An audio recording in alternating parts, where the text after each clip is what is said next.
I worked on Wall Street having a W-2 job before. I quit my full-time job and then got into real estate, entrepreneurship, and all that full-time. And the reason I decided to make the jump is more so I want to build something for myself. And it's pretty, like typical stuff, like time freedom and all that. But I think it's at that point of building something for myself and the pain of staying where I was, it's so big. 200K and you're ready to move forward at that today. Absolutely. A lot of people, in my opinion, should not be wholesaling. And this goes back to just being a quality fucking person. Doing quality business, guys. Just be a good person. Exactly.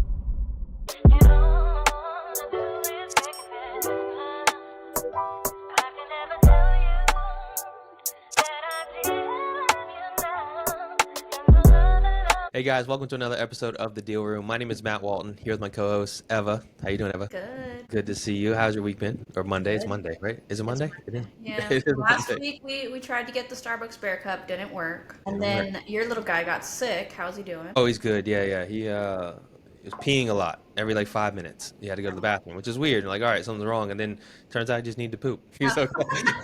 He's still figuring it out. Yeah, still figuring it out. All right, he's good though. Everything's good. Thanks for asking. All right, cool. We have an awesome guest today. Someone who I met at a mastermind with Jamil a while ago. It's been a long time since then, but has been doing great things in the industry since then. Has been growing. I see the content you're putting out constantly. You're working with John Galan, who is somebody we interviewed a little while ago, whose episode will come out before this. But Helena, Wu, how you been? Hey guys, doing great. Likewise. You have a lot going on. We talked about it a little bit before this. I mean, you have the wholesale business with John, which is just absolutely crushing it, along with doing more development projects. Is there anything else I'm missing on top of all that? That's pretty much it, and buying some rentals here and there for tax depreciation. Yeah, so lots of stuff. Gotcha. So give us a little bit of background. How long you been in real estate? What got you into it? So in real estate, probably around 3 years, and I worked on Wall Street having a W-2 job before. I quit my full-time job and then got into real estate, entrepreneurship, and all that full-time. And the reason I decided to make the jump is more so I want to build something for myself. And it's pretty, like typical stuff, like time freedom and all that. But I think it's at that point of building something for myself and the pain of staying where I was, it's so big that I decided some risk with entrepreneurship. I think for me is if there is 1% of the chance of living the life I want eventually compared to a 100% chance of living a life that I will be regretful Yep. 20, 30 years later on, I would take a smaller chance, but a chance for getting what I Right. So when you made that jump from your W-2 job, and it sounds like you had a great job on Wall Street, I'm gonna guess. What were you already making money in real estate before you did it, or you're like, no, let's just go, we're going forward? making a little bit of money, but nothing consistent. So I was doing a deal here, a deal there. I kind of know okay how to make a deal. I have the proof of concept. Okay. But when I left, like nothing in the pipeline, no team, no consistent money coming in. Okay. So nothing. You just a leap of faith, ready to go. Yeah, I think leap of faith and also just the confidence. Belief. That's awesome. Yeah, because me when I left into real estate too, I literally first deal. I'm sorry, Eva, you're getting a lot of feedback on your end on the mic. Is that I was gonna say, is that me? Yeah. You got a fan on? You're on mute still. Anyway, sorry. And she'll figure that for a second. But yeah, when I started in real estate, it was my first deal. I got done. I quit my job. I was like, I'm done. I'm out. So I was like, I 100% wanted to bet on me too. So were you doing wholesale? Was the first thing you jumped into was wholesaling, or did you start something else? Yeah, I started with wholesaling. No, actually, I mean, I don't even think that was investment, but before I quit my job and then got into wholesaling, I bought two rentals, but those are not like even investment because I bought them so traditional, like 25% down or something. So I don't know if they're even investment. I guess it probably was. I'm sure you know how to get better deals now and how to work things out than when you started back then. Yeah. Did you jump right into a mentorship with Jamil, or did you just start doing things on your own? I got into mentorship with Jamel. That's how I got started, learn about wholesaling, which opens the door for many more vehicles in real estate. I'm a big advocate for education, and I Yeah. like to pay money to save myself some more money and time. Yeah, which is great. I mean, I think me and Eva feel the same way about it. That it cuts your learning curve down a lot when you find somebody else who's already done it. And so when you started within wholesaling, was it like, did you start doing a lot of acquisitions, or did you jump right into dispo? I feel like everybody got to start from acquisition first. Mm-hmm. So I started from calling agents, cold call, all that, Mm-hmm. play the recording of the weekly calls we had back then just to familiarize myself with all the scripts so it becomes a second nature for me. So a lot of acquisition and pushed into dispo, I think like accidentally because I started selling my own deals and someone sent me a deal and I was able to sell those at a higher price, or when others were not able to sell them, I accidentally were able to sell them. And I think kind of got a quote unquote reputation that I can sell deals. People start sending me deals and I was pushed to the position, okay, I have to sell this now because I have to Yeah. live up to the expectation. Gotcha. So I mean, that's one way to get in dispo, right? You're so good at getting deals done somehow that people just expect it from you, and now you just start doing deals. Yeah. So you went into building your buyers list. Would you stay in one market? It's been Florida, right, the entire time, or? Yeah, Florida. Now we're nationwide, but it has been always Florida. Gotcha. So I want to kind of stick on that topic for a little bit because I think a lot of people don't. I feel like there's a lot of people who say they do dispo, because it's pretty easy to find buyers. It's pretty easy to get, say I have one buyer that's buying a bunch of stuff, so send me all your deals, which you hear a lot about with people who want to do dispo. I think it's not as easy to be a really great disposition person because you have to, I'm sure that your relationships with your buyers gets more deals done than not. Am I right on that? Yeah, I would say so because they get like 10, 50, maybe 50 deals from wholesalers, and Right. it's really a choice whose email or text message they open up and how quickly they get back to you. Right. So definitely relationship matters, and but also like buyers always lowball a little bit, especially in this market. Hmm. So building that trust and relationship, they will be more forthcoming with you and give you the best offer from get-go, which saves times for both parties. Instead of having to renegotiate, or they don't know you and they throw out some really low ball offer trying to see what they can get over on you, which is Yeah. just part of the game, right? Yeah. And you built this relationship how? All these relationships with your buyers. Like, did you just do a blanket outreach to everybody? Do you call each buyer one by one? How do you get them into your pipeline? Yeah, so every single buyer on our buyer list I spoke with, or my sales rep spoke with personally. Mm-hmm. How we reach out to them initially, we do text blasting, we do cold call, but we don't convert them to the buyer list until we verify them and speak with them, get their buy box. What's a verification look like for you guys for a buyer? So two types. One is pretty easy. If they are from tax record or like investor base and stuff, you knew their past project already, you can just pull it up. So that's pretty much qualified. You just want to confirm, okay, they're open to working with us. They are still actively looking. And how much they buy typically per year or at once. And for those maybe from Facebook or investor list, etc., they don't have a past address attached to them, we'll ask about their buy box, and just based off of how they go about that, you can tell how serious or how experienced they are. Because usually wholesalers or people who are doing my first deal, they want everything. They are not as particular enough, and we just ask, hey, can you share an address of your past project with me so I can see what kind of projects you do and see if they have anything. And so it's so funny. Some of them like pretending to be a buyer and tell you their buy box, and until that point they said, oh, I have to hang up. I was like, Yeah. okay. Yeah. So that's pretty self-explanatory at that point. Right. I didn't know if you like asked for like proof of funds and stuff like that too, if you didn't know that, because a lot of buyers get the pushback, and I actually do have a buyer here, which I kind of got on him. Turns out he was actually a real buyer, but he kind of gives you the standard wholesale stuff. Yeah. Yeah, like I'll send a proof of funds with my offer, or just different things like that. You say like a wholesaler would try and say to beat around it, and I kind of got on him a little bit. Turns out he is an actual buyer, which is great. He does wholesaling too, but yeah, I just didn't know how much you push into that because I ask for people those things, and I try and make sure, especially if they're coming from Facebook, because you never know what you're gonna get from Facebook. Investor Lift, we've been finding more and more about you have to understand where they're from too. You're lucky enough sometimes that people will put tags on other people for you on Investor Lift and say like this is a wholesaler or this is an agent or whatever else.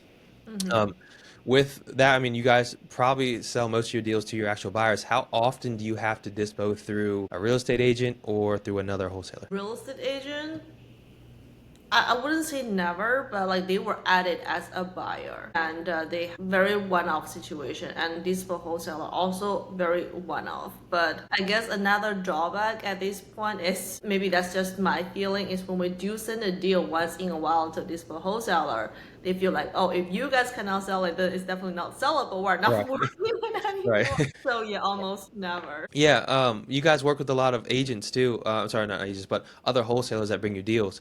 To me, I feel that same way when people send stuff to me. It's like, they'll ask me when other wholesalers work with me, they'll say, can you add your fee on top? And Mm-hmm. I don't like doing that, especially with my market here that I'm in Hampton Roads here in Virginia. And the reason why is because if I send this out with my fee on top, but people have already seen this with people I know, I Mm-hmm. look terrible. And I think that hurts relationships. Do you guys still add on top to send it out, or you make sure someone in JVs with you splits it? I would say 80% with JV. Okay. Especially, so I think the wholesalers are two kind. One is bringing deals from other agents, right? And they don't have much marketing cost and the margin is pretty tight. It's very rare we are able to add on top even if we wanted. So for those, we mostly JV. But another kind of wholesaler, they do direct to seller stuff and they spend marketing costs. We understand all that, and the deal has pretty good spread. So we typically tell them, hey, we need to net you at this number. If that works for you, great, we'll work it. If not, then let us know when you can make that number work. Gotcha. So you kind of give options right in the beginning of it. Yeah, and most people after doing a few deals, they want a long-term relationship. They know we can make more money collectively because we'll push the best price on the buyer side. And we'll bring them feedback to help them retrade better. Right. So we create a bigger margin collectively. If they want like, oh, you have to net me at this number, then they cannot get the retrade they could have got. Do you do 50/50 JVs? I mean, I'm sure that you want to in general, but do you find that a lot of wholesalers push back on that? Again, with agent stuff, that's almost never a problem. It's gonna be a little bit difficult with the, direct to seller of the marketing cost, emailing and all that, which we understand. So we are fine with a slightly different split. Gotcha. Now you guys are focusing mostly with you started with wholesalers, right? You also do some agent stuff as well in certain markets, and now you're doing paid ads to bring stuff in. What are you liking the most right now? We're fairly new to PPC, less than a month, so it's hard to draw a conclusion. But the reason we got into PPC is it's more scalable because we were at a stage kind of like plateaued with our agent model just because hiring one person at a time, especially salespeople, is kind of a revolving door position, constantly training. And with agent or JV model, you kind of need to have a really big team because there's lots of volume activities, admin stuff. And it's like a chicken running with heads cutting off situation, like a lot going on, but meanwhile nothing going on. But with the direct to seller PPC, you can scale to like several million per year with the 5, 6, 7 people team. That's it. So Right. I do like the simplicity and scalability of that. And also when the leads is, because another reason is in the past year, given the market, a lot of agents are super passive and we find ourselves in purgatory situation with a bunch of seller, which is they just want to wait it out, wait for a better offer, no motivation, no urgency. So it's kind of a waste of time compared to speaking with someone who is ready to sell, and our job is just to bring the best price out of them and help them with the problem. Gotcha. So you see more of that on the PPC side. That's Yeah. that's interesting. Because I mean, you come from Jamil, like me and Eva do, where we've historically never paid for any of our leads, right? And so we never had to do that. And so it's I like how you guys did it, and I think we're along the same lines of that too, where you guys had built a lead funnel and a moneymaker without having to spend a bunch of money on it, and now you have money to put into PPC. Correct. Yes. It's kind of scary. Even though we have another side of the business printing money to fund the other side of the business, it's still very scary because you put a lot of money without knowing if you can get the return or not. But it's like a mindset shift, because if you spend, let's say, $100 and make $500, okay, that's great. If I spend 5,000 and make 100K, which one should I pick? Of course, the latter one for me personally. So yeah, bigger, more expensive lease, but higher ROAS, higher return. And I think that makes sense for us personally. It's all about that. And you guys have somebody helping you with the ads and everything like that. You're not just doing it on your own, right? We're not running our own ads. It's another whole thing. We're Yeah. not going through two learning curves at the same time now. Yeah, I got that. John actually took a call while we were on this when we were recording with him, and it was good. It was good to see it. It didn't work out for him on that call. I mean, I don't know what's happened since then, but it was cool to see. Because one, you got people who are the owners of the company who are taking calls themselves, and trying to work through a process that they haven't done before, and trying to get, figure out the best way to do it. And on that call, he's like, oh, I should have said this, I should have fixed this and did that. And I think that was really cool to see, because it's what a lot of people would do in y'all's situation when you're making money the way you guys are, is to throw somebody in there and say, you got it, figure it out, we'll give you some training, some help here and there. But it's a different thing when you go through the process yourself. And then you're like, now I know how to put somebody in that spot because I've done it and gone through it. So I thought that was really cool. I love that so much. Yeah. Me and John, we haven't, even on the dispo side, I haven't been cold calling or in that position for a really long time. Same with John. But when the time calls, we have no problem rolling our sleeves and go back into it. And we want to become so good at that ourselves, we can better hire people, better train them. Because I feel like when the sales manager or the leaders don't have the skills and the capacity, you are less able to get the respect from the people you are training. That's just my perspective. Also, because I value knowledge, and you are less likely to diagnose what went wrong. You don't know where the problem is. Right.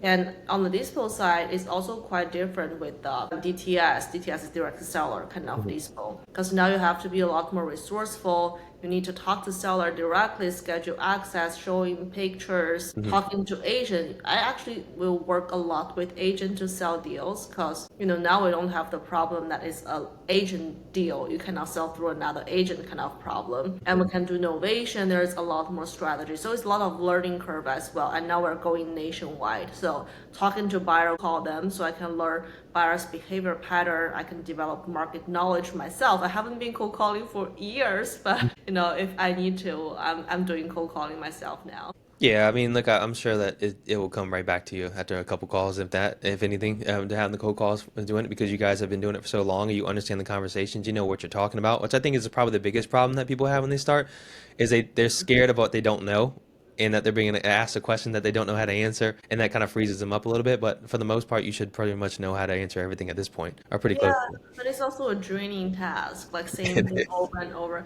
I have a lot of respect for people who are cold calling, like those virtual assistants. Yes. Salute to their work ethic. Absolutely. And so what you said, I think, is really true too. And Eva, I want to ask you this also, is what you're seeing is, when you have people that join your like mentorship or your group, and they're looking to hire VAs and they're looking to get started with you, you've seen the people who haven't done it themselves, who haven't gone in there and gone through the trenches and had those conversations and stuff. And would you say there's a very big gap between the people who've gone through it and then hire and how successful they are, or the people who haven't gone through it and just want to hire right away?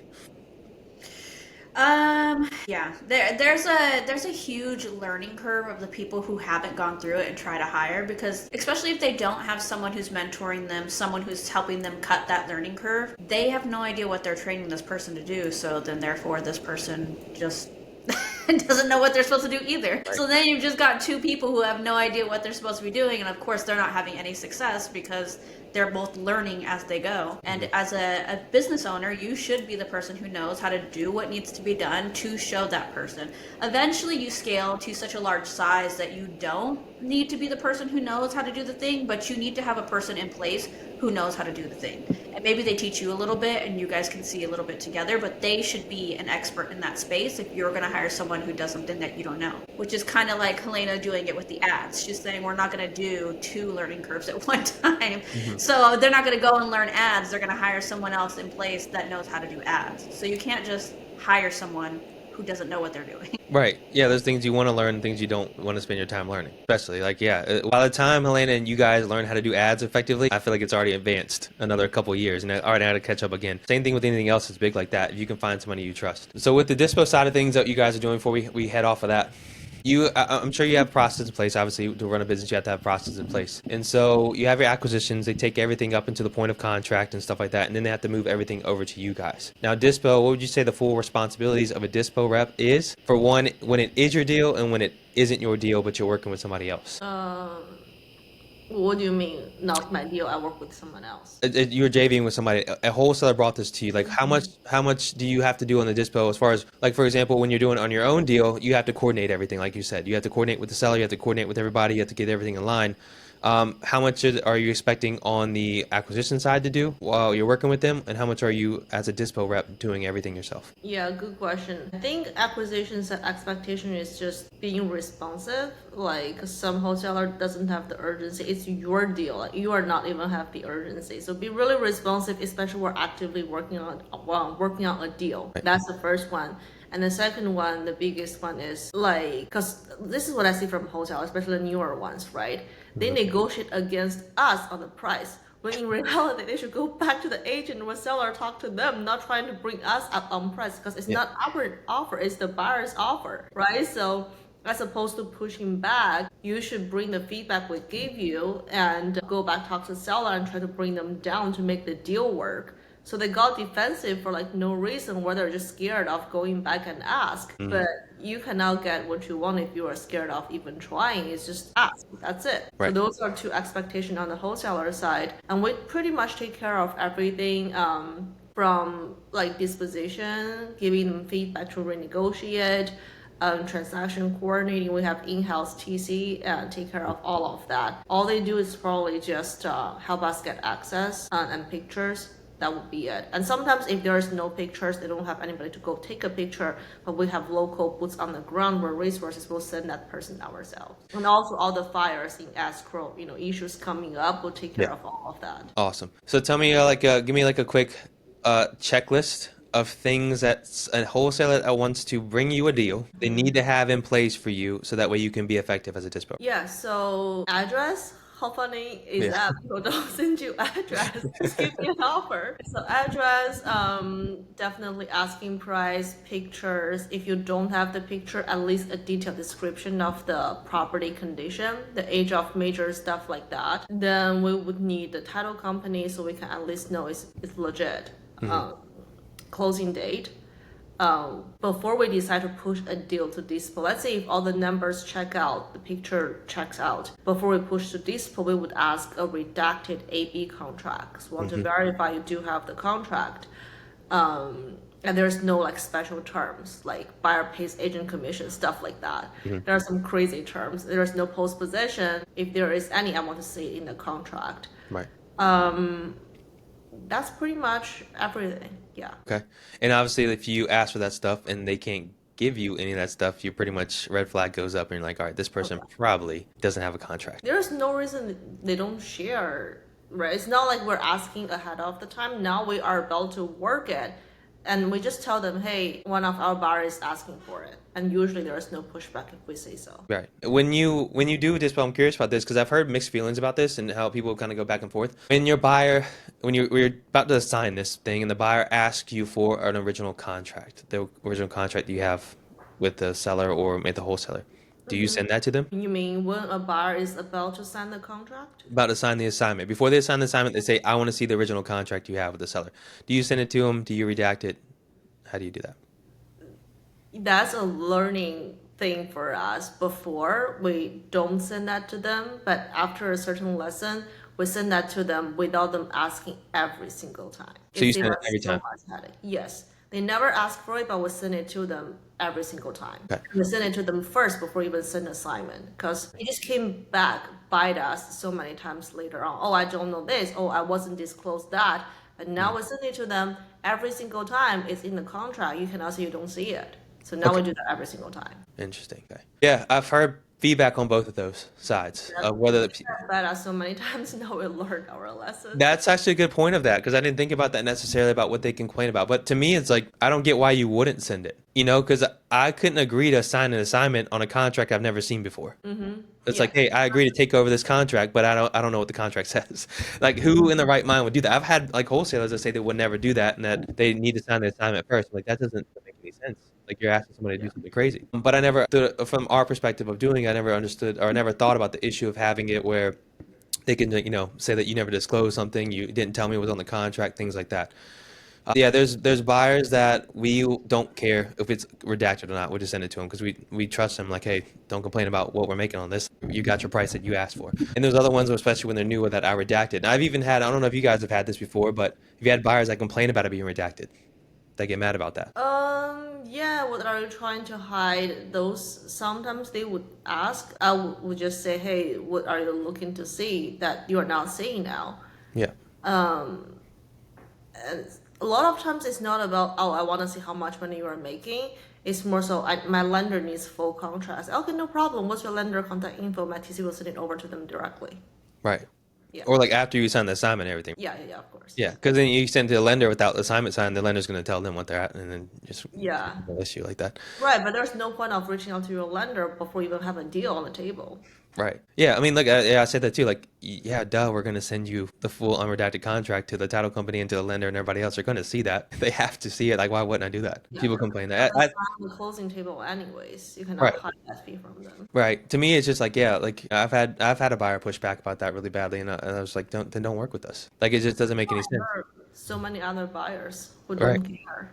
You don't want us to make money, then you make way less on your side. You want us to get paid really well so we can keep bringing you deals. Right. Right. Yeah. You gave me this offer. Why does it not work for you if you see how much I'm making? And they would just tell you, I don't work with wholesaler who makes more than 5K. Like, I just don't understand where that mindset is coming from. They don't Yeah. understand how much work, effort, marketing costs we put into that. Right, right. And I'm sure, like, hey, we just gave you an opportunity to make money on something you would not have had an opportunity to make money on without us. So what are you mad about with us for? Yeah, I've had a buyer tell me that. He's like, yeah, wholesalers, take your 5K fee and be happy. I'm like, no, Yeah. I want to make as much as I need to make on it. Exactly. You don't tell me how much money I make. Yeah.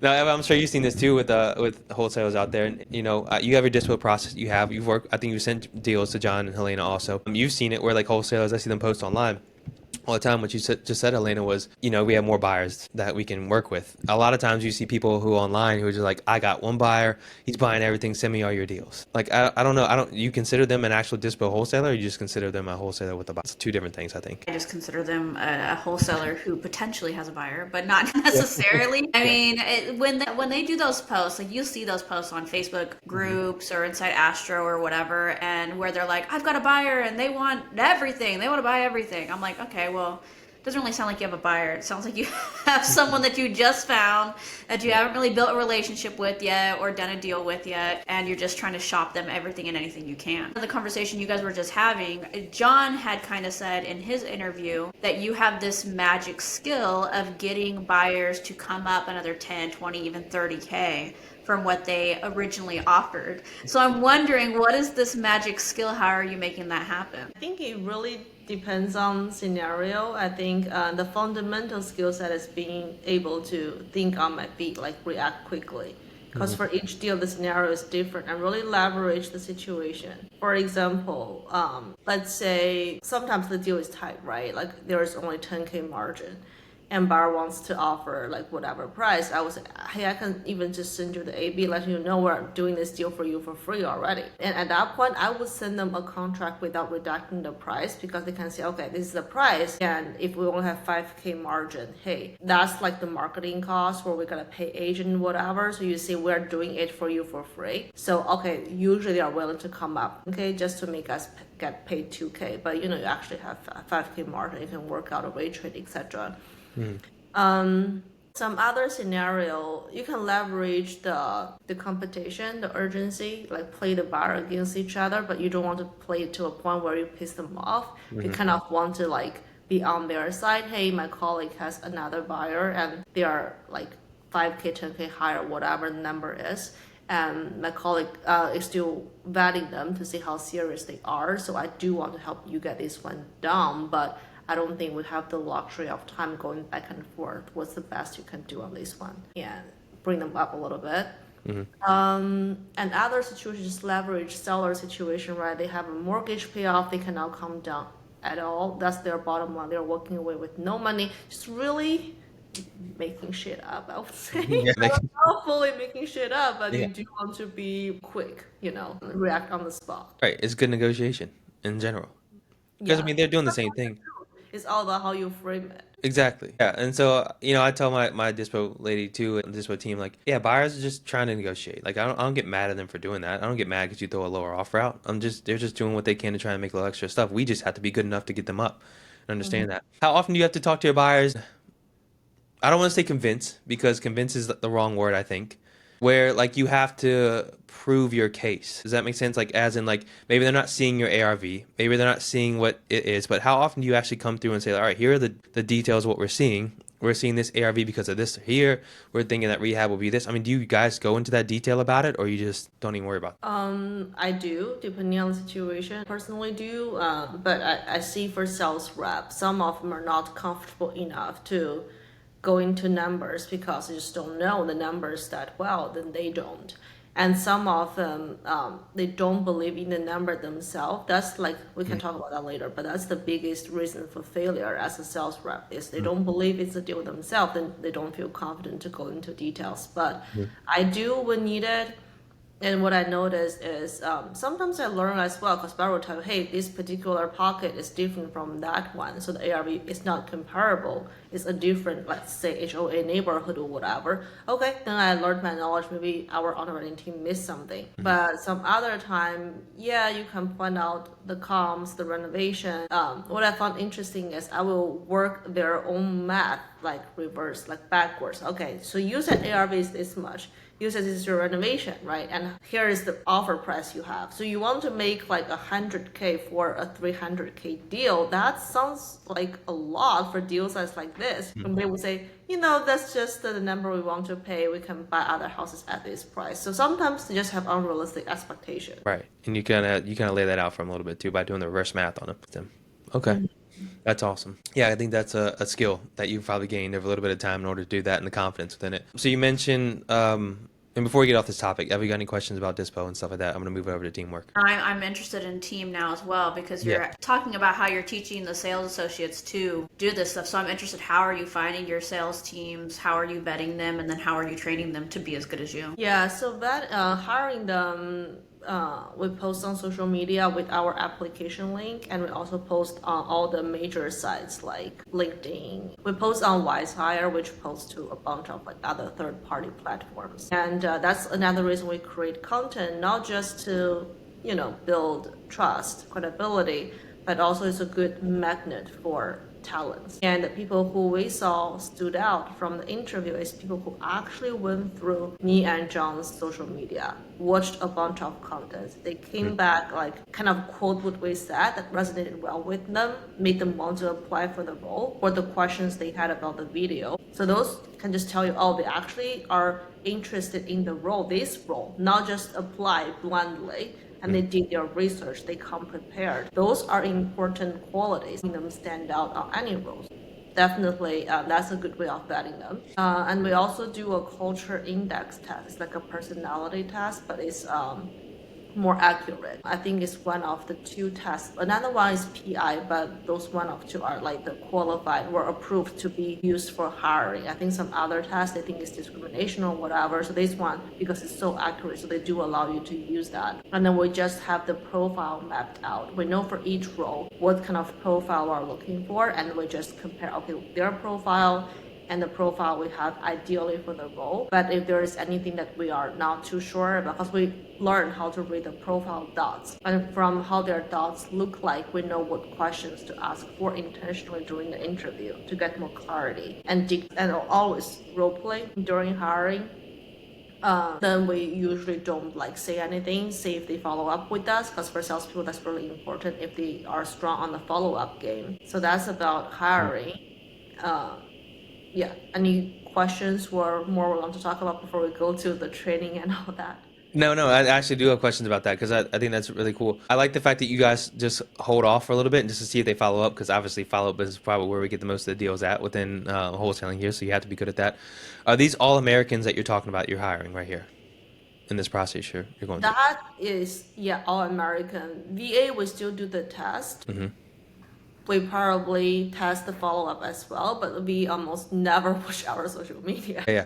And for these, I mean, when you're hiring these mostly sales reps you're doing here, is it based off just you're hiring off of eat what you kill percentage wise and whatever you're going to get for deals, or you actually hiring salary positions? For sales roles specifically, we will have a probation period where we offer a smaller base with a smaller commission, and then they all roll off to pure commission afterwards. Now, knowing what we have known now, we can typically tell if they can pass that probation in the first 2-3 weeks. Gotcha. How long is the probation period in general? 3 weeks? 60 days. 60 days. Okay.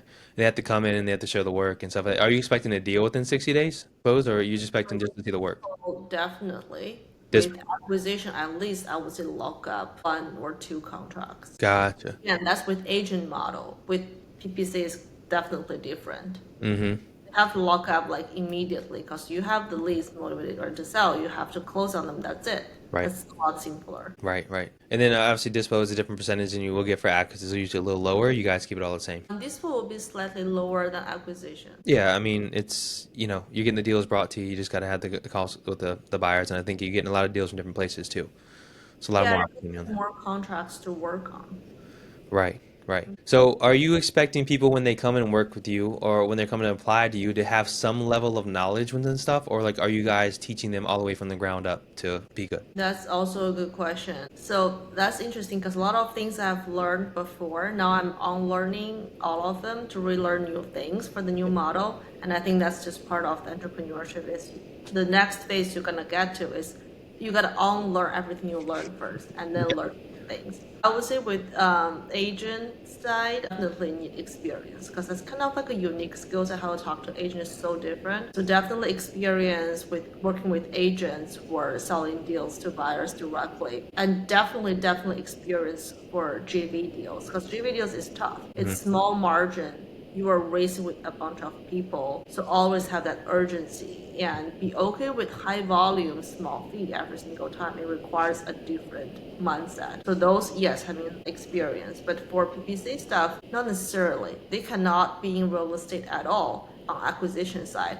because it's all about building relationship, having a conversation. The best would be coming from insurance sales. It's pretty similar, being empathetic, getting to the pain and all that. And some of them would be good from, let's say, roofing company because when they talk to a homeowner about roof, it's kind of like a similar situation. Car sales is great as well. So for PPC, no need experience. Sure, okay. Eva and me talked about this with John a little bit. We talked about the role of AI within the businesses, especially in the wholesaling world. John, I think John was kind of the impression, right, Eva, but he was just like, it's not there yet for us where it needs to be. Are you more along the lines of that too? Are you kind of checking everything about what AI can replace in your business right now, or are you kind of just waiting and see what happens from this point? Yeah, we definitely looked into some AI tools like Steve Train has one pushed out, seems pretty good. Yeah.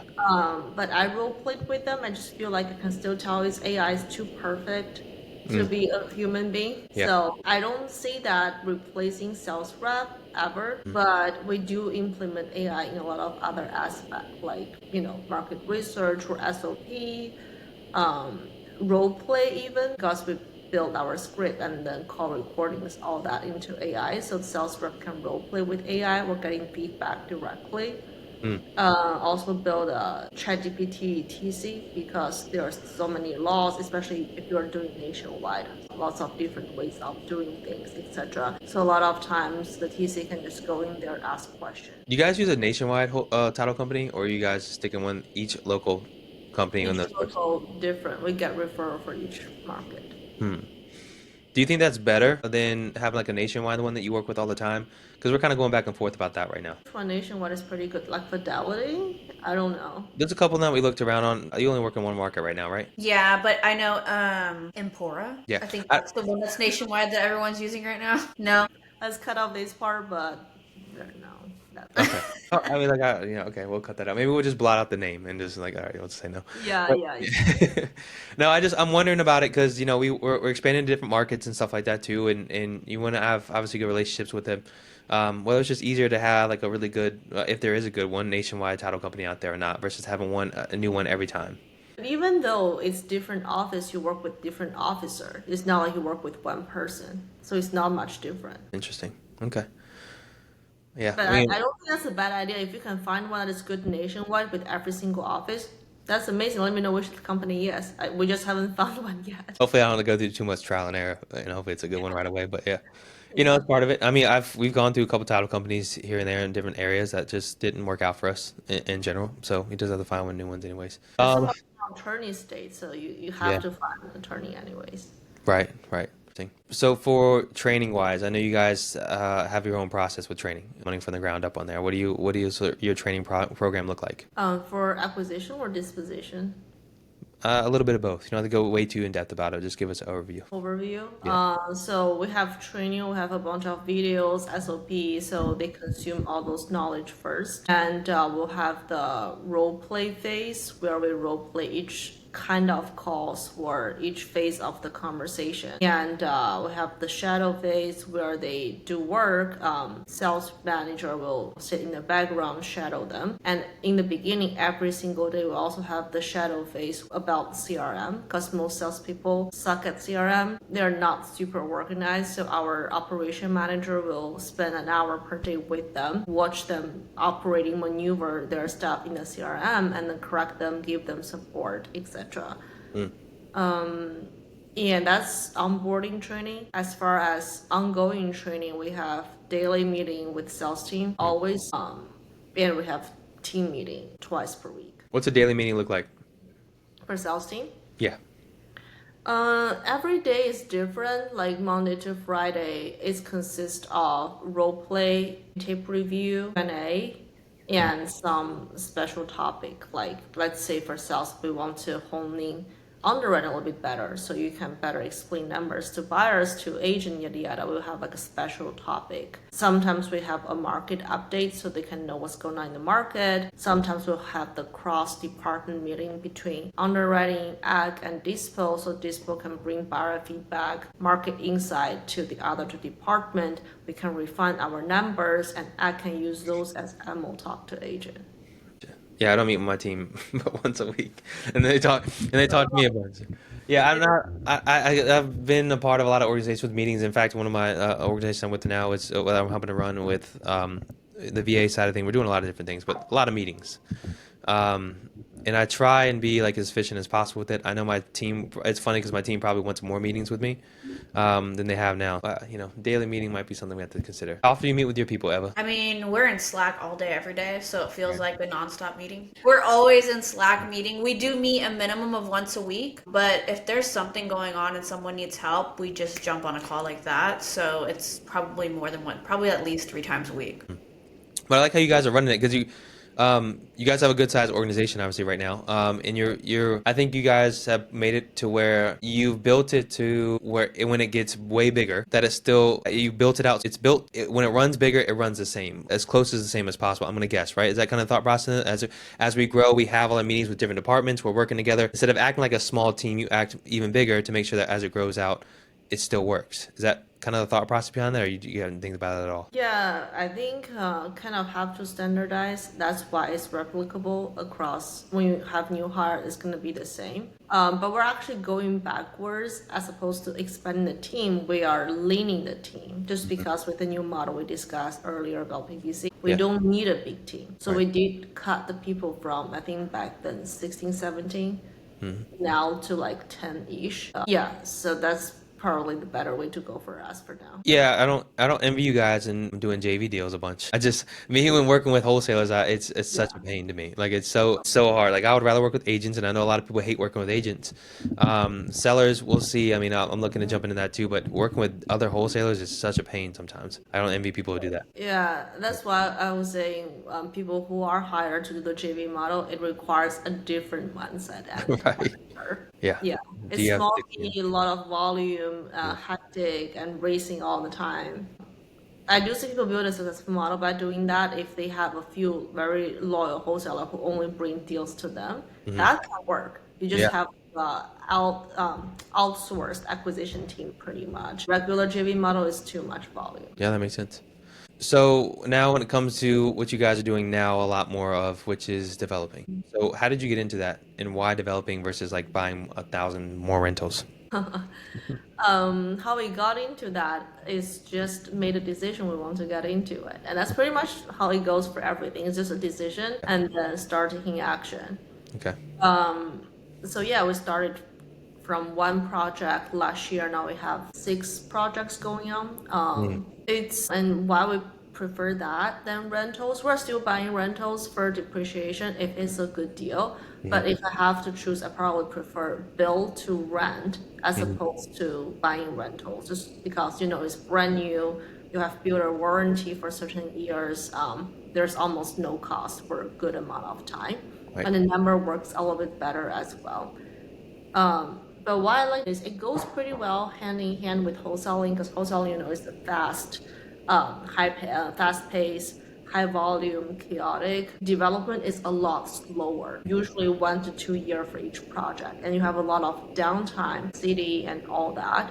So the pace wise, it goes pretty well. Like if I have another buy and hold business, multifamily, which I tried. I started multifamily in the beginning before I built a development. It's another acquisition pipeline, another closing pipeline. It's like a two full wholesaling business. So I would say the volume, the schedule wise, it goes pretty well. And it's also a lot more scalable from my perspective compared to fix and flip. Because fix and flip is also very hectic, high volume development. I can easily stack 6, 7, 8 in my pipe. So, and also the return perspective is a little bit better as well. You make more money per deal. Yeah. And the vision for that is we can build more multi-units.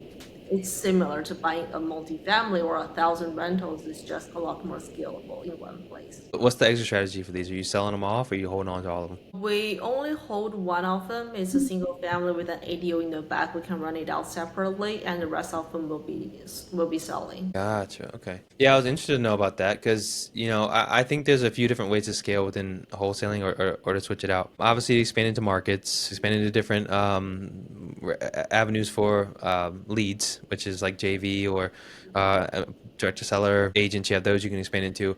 Also into different property classifications, right? You can do land, single family, and multifamily, and expand into those. So I was wondering about that. You said you kind of brought that up a little bit about how you're taking the multifamily leads in. It's still like wholesaling, it's still hectic. But one of the ways I was thought about my team expanding is to diving more into land or diving more into multifamily. Do you guys consider that? Do you wholesale a lot of multifamily or land at all? Or is that something you guys are part of, or is it all single family? We do wholesale land, multifamily, but we're not like having a new marketing campaign going out for that. It's more so when a deal comes in, we have know-how to underwrite, we can find buyers, etc. Right. But I did hear that land wholesaling is a lot simpler model. It's a lot more scalable. There's less emotion. It's just volume. So Right. that can be a good strategy. We just haven't expanded that wise because we do want to have like the cash flow coming in, but we do also want to own the asset. Right. Eva, do you get into land, multifamily at all? Yeah, I do both. I also agree that land is pretty easy. There isn't any emotion attached to a degree. There are some people who have held on to their land for a long time and they Yeah. sentimental value or something. And then there's those people who have had it for so long they forget that they've even had it and they're just like, yeah, get rid of it. So I really like land. I'm very intrigued that you guys have moved into development because I also started, we all start wholesaling, and wholesaling is the gateway drug to your next real estate, whatever. And then we buy rentals or whatever to offset some of the income. So I've bought rentals. I've got a couple rentals that help me with my taxes or whatever. But I've also kind of noticed that I'm not huge on the rental game. So I'm kind of deciding where am I going to go next in my real estate journey here. And development has been catching my eye as well. So I find it intriguing that you guys have moved into a lot of development. So are you going to start doing a little bit heavier land on the wholesale side to help with the development, or? Probably, yeah, maybe we'll talk to more agents and stuff to bring us more land deals. Or, another thing is social media. We talk about development, but bring us land deals. But again, like, I feel like wholesaling land, right? The area we are looking to build is very hard to say you have like a piece of land just looking to be wholesaled. It's more like tear downs. And I know for land wholesaling, from what I've learned, my limited knowledge about it is you have some rural areas where people like maybe not where we want to build. Yeah. So I thought about that, but also I don't know how much synergy we will have. Mm-hmm. But I do find like in Tampa, for example, Tampa Bay area where we do our development, when we do the wholesaling stuff, there is lots of like properties can just be a better tear down, and they fit pretty well with our development projects. Right. Now, when you're underwriting land, I'm just curious about this. Is it the standard, like, try and get it under contract, like 10% of what the new bill would be? Is that like what you guys stick with, or is it? There's got to be a lot more to that, right? Yeah, from wholesaling perspective, you can run rough numbers like that between 15 to 25% of the ARV. Mm-hmm. But when I'm looking at it for myself to build, I definitely gotta dive deeper into the number. What's the ARV? What are we looking to build? Bedroom, bathroom size?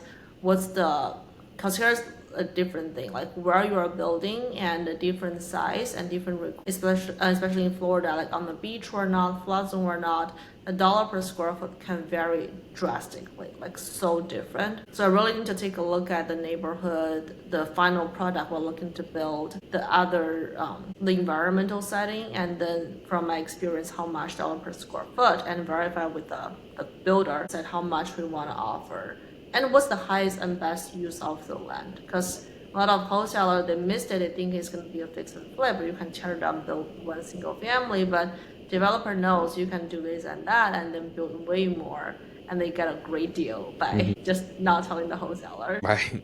What's the inspection period look like on land for you guys?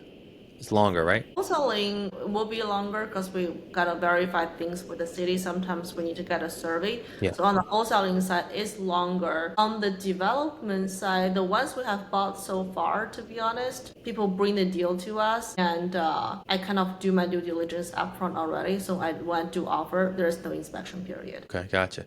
Yeah, we've I've talked to, when I've sold a few land deals around this area. You know, I think the a developer told me this at one point. And he was like, "Hey, like your standard wholesale deal for single family, like yeah, you can get away with like a 7-day inspection period and things like that. But for us, we have to do. Do we need a perk test? Do we need to do a survey? And how long is that survey going to take? So they require like a longer inspection period of like sometimes 30 days, 45 days or so. For a bigger development deal, let's say they need rezoning and all that for a bigger acre, that's understandable. But for infill lot, single family, I think he just gotta do better. Like, first of all, as a wholesaler, right, if we provide all the information, if we give them the survey already, Yeah. we should have no problem. So that's why on the wholesaling contract, you want to have a few more days. So you want to provide as much material to buyer to set them up for making a decision as possible. On their side, like if the houses next to it are all being built and it's infill lot in the city, like you don't need to do the topo test. It's very apparent. Like, what's the point of doing that? I mean, I understand they're being very cautious. Then Yeah. the expense for that is just you lose the deal. Yeah, makes sense. Gotcha. So you brought up this briefly. I'm interested to know about it, learn more about it too. Novations. Is that something that you think that you have to have when you're doing PPC? Because I feel like a lot of people use novations as a way to continue to get more deals closed, especially with sellers in certain areas. Do you have experience doing those beforehand? How are you guys doing those now? So we have never done novation before, but I think that's absolutely necessary for PPC. Because the PPC, you don't control what kind of leads you get. The PPC only targeting what kind of people they show the ads to. So a motivated seller is a motivated seller. For a motivated seller, it can either be the property is being distressed or seller is distressed, or both. So for a situation where seller is kind of distressed but the property is in a good condition, it's not going to be good for a cash buyer, and the number won't work. So novation is absolutely necessary. Yeah, I'm curious. I've never done novations before, and I've seen about it. Eva, have you ever done novations? No. Not a novation person. Yeah, we were talking to one of the first interviews we did with somebody is William Yu, who runs ads. Yes.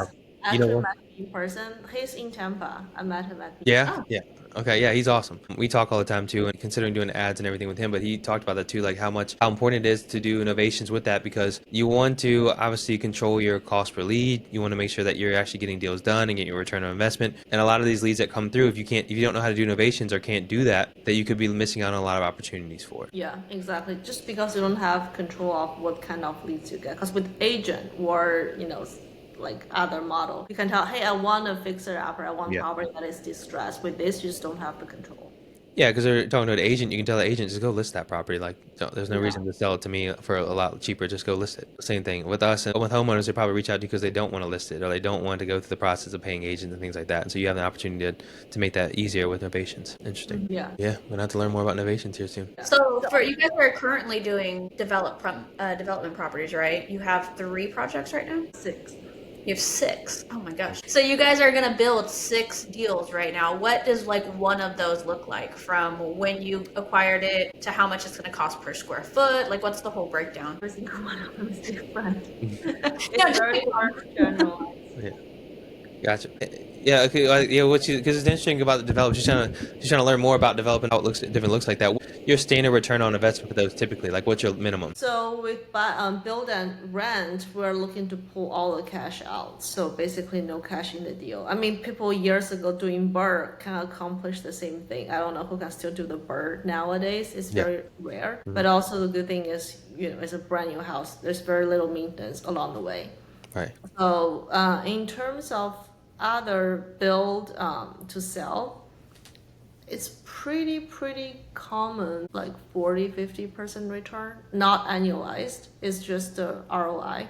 Wow. And depending on how fast you finish it, if it's less than a year, then your annualized returns can be even higher. If it's longer than 1 year, then it's going to be lower. But I would say from 30 to as people do 100% return as well. Wow. Yeah. So you're probably very. The higher end luxury one. So one of our friend is doing that super high end waterfront luxury single family in Southeast Florida. The single family goes for like 30 million, and they buy the land for 15, putting another 15, they make 10 million. It's a pretty good return. So you guys are kind of very picky about your deals, I'm gonna guess, because you have cash flow coming in, and so you guys can be very picky about what you got. Oh, I'm pretty picky because Yeah. most of the deals, if I wholesale, I don't want to take it myself. And also, like I like the range that is like low end luxury because it is super affordable, like 400, 500, 600K ARV. I don't make much money. Like, even though I make 100% of the return, it's not much. Right. So I like I think our cheapest one is 750K. And then the most expensive one looking to hopefully get 2.5 mil in that range. Like, from 900 to 2-3 million, that range for now. And that's profit. You're talking about profit here. No, like ARV. Okay, gotcha. So, yeah, the Okay, resale yeah. price. Imagine Yeah. profit. Nice on profit. Okay, yeah, gotcha. Yeah, Yeah. then Eva was like, if that was profit, Eva was like, all right, quit wholesaling right now. Let's go. All right, forget it. We're going straight into building right now. Yeah. Right, that's ARV. Right. I should know. I mean, we're coming up here. We're a little bit past an hour when we come up at the end of our time. Do you recall a terrible deal that you've done? Terrible deal. You mean like a lot of things came up? doing Yeah, a that? lot of crap. Like one of those deals A that you know, nightmare. it's just a nightmare deal. That one thing after another. That when it was finally done, you're like, I am so glad that is off my table. You have anything like that? Yeah, I don't know if John talked about this one. Okay, so that's actually the deal we made over 6-figure on. Nice. That's worth it then. Yeah, let me recall the story details. Yeah. I don't really remember stories, but I think what happened was we locked it up and another wholesaler quote unquote sold it, but that buyer was like never really performed.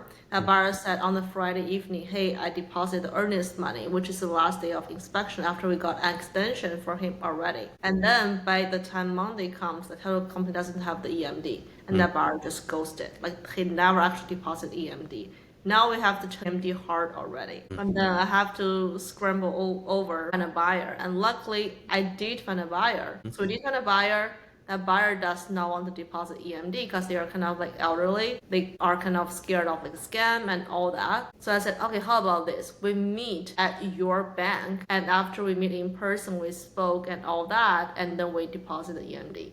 And at the bank, they said, we want to deposit to our attorney, our title company, yada, yada, yada. Now, of course, I cannot let that happen. So I kind of negotiate with, how about this? We have whatever amount on the AB contract. Let's say 5K, I don't remember details.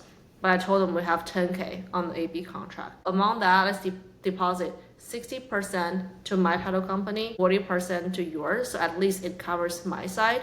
And then have the two title companies work side by side together. And that problem is solved. And then after the EMD is in, we are heading towards closing. Seller's side, agent side, attorney side, the contract is voided. Like all of a sudden, attorney sent us an email, a letter, and basically saying on the FAR contract, I think there is a box you check saying that you have to provide them with lender's approval or something, meaning that the loan is getting approved, but we are cash. So usually our FAR, we check the cash box, right? So we never cross-check that section of the contract, but that agent checked a different one, a mortgage one. So we have to provide them in writing with the lender's pre-approval or whatever thing to show that it's actually approved, but we did not provide that.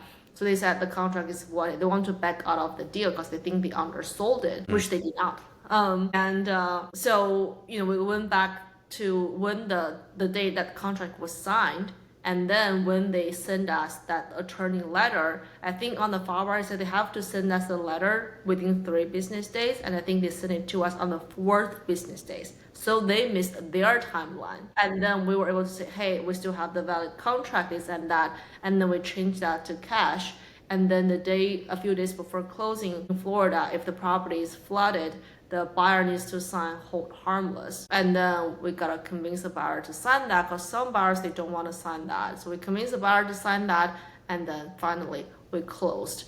So it's pretty hectic, but I wouldn't say it's my worst nightmare because buyers are super nice, very, very cooperative. They're just, suspicious and all that, but they are very reasonable. And the agent said it's kind of pain in the ass, so that's kind of annoying. The most nightmare I had is buyers is so bad, so disorganized. That happens way more often than this one. This one just have more hiccups along the way, but I wouldn't say it's the worst nightmare. I have way more than this one. It's a nightmare. Yeah. By the way, and having to put out fires, I think it's just pretty. That shows. The story shows how much crap you have to deal with to get a deal done. What makes that more stressful is you have a 6-figure fee on the line. Yeah. It's not like a 5K. Fuck it, we don't want to fight. We have to do it. We have to. Yeah. You got to get down to that. You're stressing about that one for sure. Yeah. Nobody gets off the call until we figure it out. Yeah, absolutely. Those deals, especially the 6-figure ones, are the ones that you like. You got to put everything into that one. Like you said, 5K deals. Like, all right, whatever happens, who cares? Back out of this deal. I'll just move on. On to the next one, bigger one. But when that happens, we have to get it done. It's those deals though are very much tit for tat. That's kind of a thing with working on that agent side, doing deals with agents. A lot of times the contracts, and it's just a tit for tat type thing. Oh, you didn't send it on this day, or you didn't send it on that, and you have to really read your contracts and count those days and everything to catch that kind of stuff. And sometimes it does save you, like it did in your instance. But I swear, working with agents is always a tit for tat type situation. But what's the point? We should be working together so you can get paid as well. Like, why are you working against us? Right? Yeah, I don't know. It happens a lot with agents though. I think agents kill more deals than anybody else, to be honest with you. I think they make things unnecessarily complicated. Right. And they're so passive. That's the thing we got fed up about agent model a little bit, is because they're so passive. They don't talk to their seller. They don't do nothing. Yeah. And we cannot do anything either because we're working through them. So that's why I want to pivot to PPC. Yeah, I feel like you get 2 types of agents. You get the ones that don't communicate at all and don't tell anything to the seller, and the ones that freak the seller out because they don't know what they're talking about and they freak them out by things, and especially like assignments or whatever like that. And like you're like, my seller doesn't want to do assignments. I'm like, I guarantee your seller had no idea what an assignment was until you freaked out about it a few seconds ago. It's like things like that happen with agents. So like you freaked them out by putting this in their head that everything's gonna go wrong because of this or do that. You're the one that's killed the deal, not your seller. That's one of the unfortunate parts about working with agents is that they do have all these experiences, and then they carry those experiences and whatever bad situations that they've been in into every deal that they go into. So then they tell their sellers information that might not be that accurate just because they had a bad experience. Yeah, I mean, everything's 80-20 rule, 80% bad, 20% good. I think with agents, unfortunately, 95% rule. Yeah. You're wrong on that. Yeah, and the funny thing about what you said, Eva, is that a lot of times they might have even had that experience. They just heard about a bad experience. And that's this is worse. wrong. Yeah. And then they give you that. I've been in for 25 years, and like, oh my gosh, you hear that? Like that's the worst thing. But yeah, I told who we were talking to about this too. I was like, you find a good agent, and Zolan, we're talking to him. They're really good. Like you can find a good agent, and they're actually really good. But it's very few and far between that you talk to those people. Yeah. Awesome. Well, Helena, we're kind of up here on the time here. Thank you so much for all your time. I know how busy you are. And, you got 6 development projects along with a great wholesale business going on. I'm excited to see y'all's growth. I mean, I love the content you put out there. I love watching you guys, you and John, and what you guys are doing. I'm excited about it. I want to continue to watch. I know that John runs a call. I'm still with the community. Do you do anything like that, or do you help him out with those? No. No, she said I don't got time for that. Like that. Yeah. He enjoys it, so that's great. Right. That's why you have a partner, ladies and gentlemen. That's exactly why you have a partner and they find one. So we'll link. How do people get a hold of you real quick? Yeah, can reach out to my Instagram is Helena Wu, so Helena UU with the word abundance, ABUNDANCE at the end. Perfect. I love it. Awesome. If you guys are in Florida or any of the markets that you guys are currently in, is it Florida just doing JVs or everywhere? I'm pretty much nationwide. Perfect. All right. If you have deals you need sold and you want a great hit dispo wholesaler, reach out to Helena for sure. Helena and John will take care of you on that end. But if you want to look and see what they're doing, how they're building their businesses, how they're doing development projects, follow Helena on social media. She gets a lot of content out there. Helena, thank you so much for your time. If you guys got anything from this, please like, share, subscribe, comment, hit the bell icon. We drop these episodes every Thursday. I'm not sure when this episode is going to come out, but you'll start seeing teasers for it when it comes up there, and then we'll let you know. Thank you guys. All right, bye.